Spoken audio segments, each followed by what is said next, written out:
Assalamualaikum warahmatullahi wabarakatuh. Nah, apa kabar teman-teman semuanya? Saya harap kalian dalam keadaan sehat dan semoga kalian selalu dalam lindungan Allah Subhanahu wa Ta'ala. Nah, pada video kita kali ini kita akan membahas materi kelas 11 SMA, yaitu sumber-sumber hukum Islam. Baik, langsung saja. Sumber hukum Islam yang pertama adalah Al-Quran. Nah, secara etimologi, Al-Quran ini berasal dari kata qara'a, yaqra'u, qira'atan, dan Qur'anan, yang berarti dibaca atau bacaan. Nah, akan tetapi para ulama berpendapat bahwa kata Al-Quran tidak berasal dari kata manapun, melainkan nama khusus bagi kalamullah yang diturunkan kepada Nabi terakhir, yaitu Nabi Muhammad SAW. Nah, sedangkan secara terminologi, Al-Quran adalah kalamullah atau firman Allah yang mengandung mukjizat yang diturunkan kepada Nabi dan Rasul terakhir, yaitu Nabi Muhammad SAW,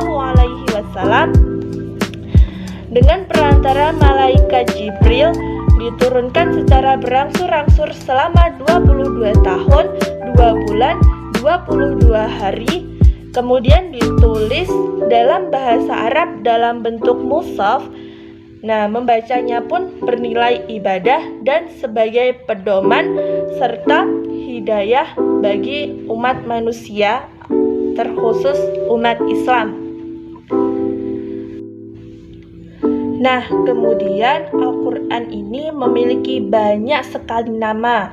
Di antaranya ada Alkitab, kemudian ada Al-Furqan atau pembeda, Az-Zikru, pemberi peringatan, Al-Mau'izah atau pemberi nasihat, Al-Hikmah yang mengandung kebijaksanaan, Asy-Syifa atau obat, Al-Huda, Tanzil, kemudian Ar-Rahmah, Ar-Ruh, Al-Bayan, Al-Kalam, Al-Busyra, dan An-Nur. Kemudian kedudukan Al-Quran. Al-Quran ini adalah sumber hukum yang paling tinggi dalam Islam. Dengan kedudukan Al-Quran sebagai sumber hukum yang paling tinggi dalam Islam, nah, para ulama mengklasifikasikan hukum-hukum yang ada di dalam Al-Quran. Di antaranya yang pertama, akidah dan keimanan. Kemudian yang kedua, syariah atau ibadah dan mu'alamah. Dan yang ketiga, akhlak dan budi pekerti. Nah, kemudian fungsi Al-Quran. Al-Quran ini diturunkan sebagai mukjizat terbesar Nabi Muhammad SAW. Kemudian Al-Quran itu diturunkan berfungsi untuk pembeda antara yang hak dan yang batil. Kemudian yang ketiga, sebagai pedoman pandangan hidup, sumber dari segala macam sumber hukum, baik itu ekonomi, sosial, budaya, pendidikan, dan lain sebagainya.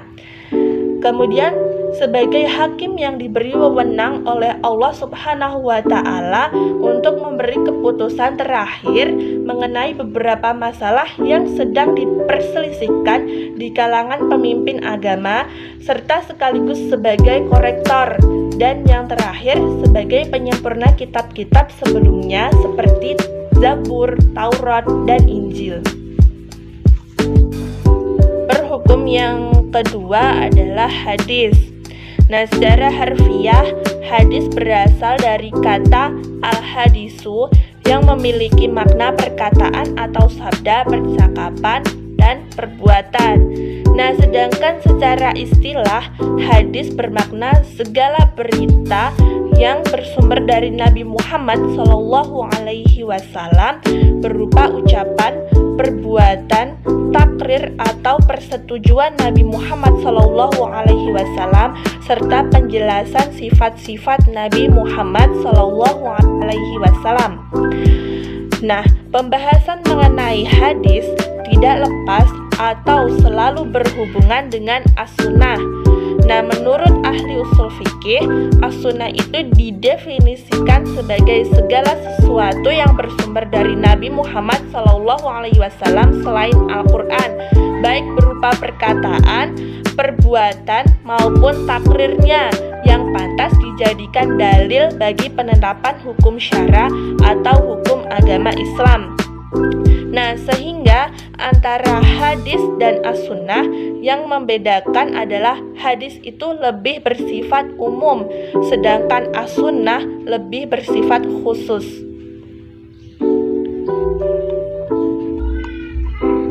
Nah, kemudian klasifikasi hadis. Nah, hadis dapat diklasifikasikan menjadi 3. Di antaranya yang pertama adalah hadis sahih.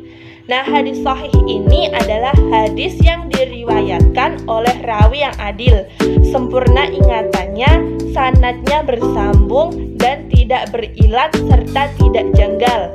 Nah, ilat hadis yang dimaksud di sini adalah suatu penyakit yang samar-samar yang dapat menodai kesahihan suatu hadis. Yang kedua ada hadis hasan.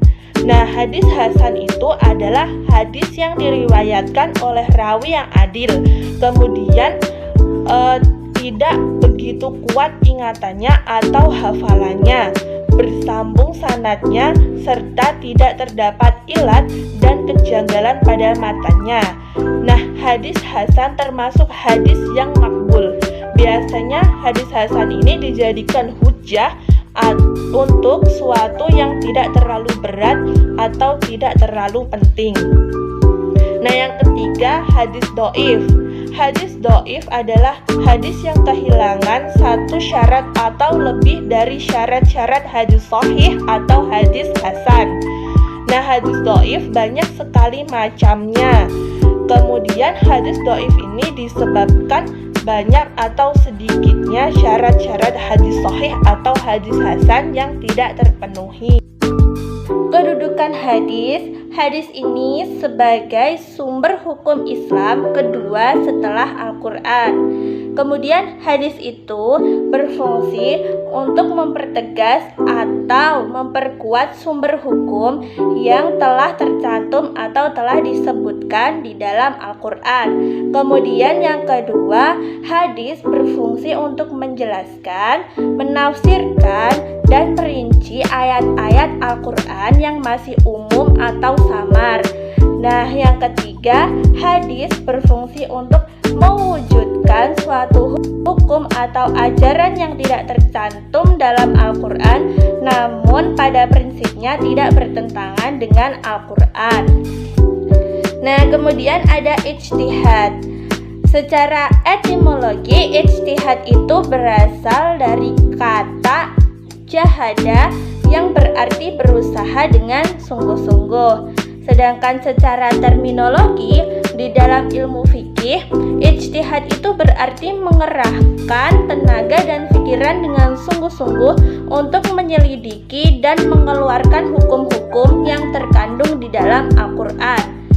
Nah, sedangkan secara umum, ijtihad memiliki makna berusaha dengan sungguh-sungguh untuk memecahkan suatu masalah yang tidak ada ketetapannya, baik di dalam Al-Quran maupun hadis, menggunakan akal pikiran yang sehat dan jernih, serta berpedoman kepada cara-cara menetapkan hukum-hukum yang telah ditentukan.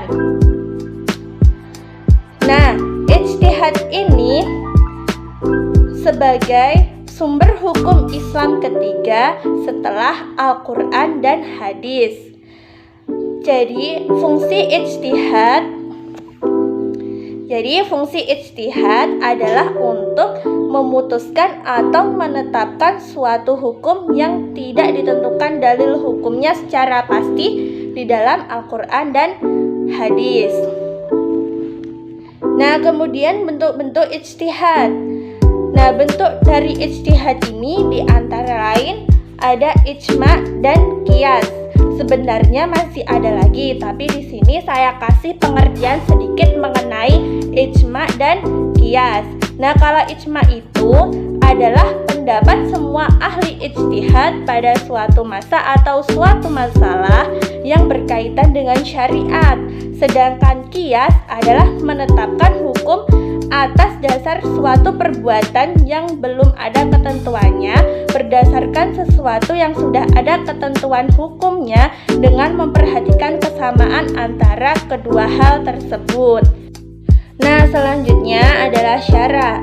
Syara itu secara bahasa berarti memutuskan, menetapkan, dan menyelesaikan. Nah, syara juga berarti suatu jalan.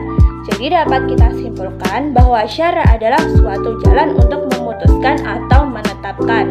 Nah, hukum syara dibagi menjadi dua, yaitu hukum ta'lifi dan hukum wad'i. Nah, hukum ta'lifi itu adalah hukum yang berasal dari tuntunan atau ketentuan Allah Subhanahu wa Ta'ala yang berkaitan dengan perintah dan larangan. Sedangkan hukum wad'i adalah perintah dari Allah Subhanahu wa Ta'ala yang merupakan sebab, syarat, atau penghalang bagi adanya sesuatu. Nah, baik teman-teman, itu tadi materi yang dapat saya sampaikan. Jika ada kurangnya atau salahnya, saya mohon maaf. Wassalamualaikum warahmatullahi wabarakatuh.